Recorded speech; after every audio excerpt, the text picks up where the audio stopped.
نیکی کے کام کو حقیر سمجھ کر مت چھوڑو، اور یہ ایک عظیم الشان اصول حضور علیہ السلام نے بیان فرما دیا ہے۔ اس کے ذریعے حضور علیہ السلام نے شیطان کے بہکانے کی جڑ کاٹ دی، اور شیطان اس طور پر بہکاتا ہے کہ ہم صبح سے شام تک کتنے گناہ کرتے رہتے ہیں، اگر کبھی کوئی چھوٹی سی نیکی کرنے کا موقع آ جاتا ہے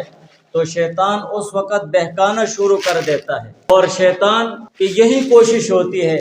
کہ مومن مسلمان اس نیکی کو نہ کرے،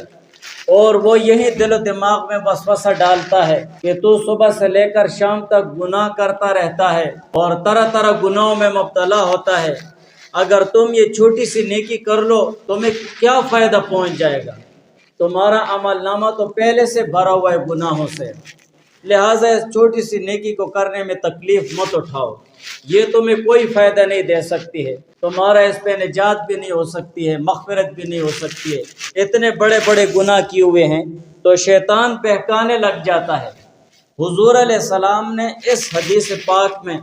لا تحقرن من المعروف شیئا، کسی نیکی کو بھی حقیر مت سمجھو، کسی نیکی کو حقیر سمجھ کر مت چھوڑو، بلکہ اس نیکی کو کر گزرو، اسی لیے اگر وہ نیکی تم کر لو تو شاید ہو سکتا ہے کہ وہی نیکی اللہ تعالیٰ قبول فرما لے اور تمہارے لیے ابدی نجات کا ذریعہ بن جائے، ہمیشہ کے لیے اللہ تعالیٰ تمہیں نجات عطا فرما دے۔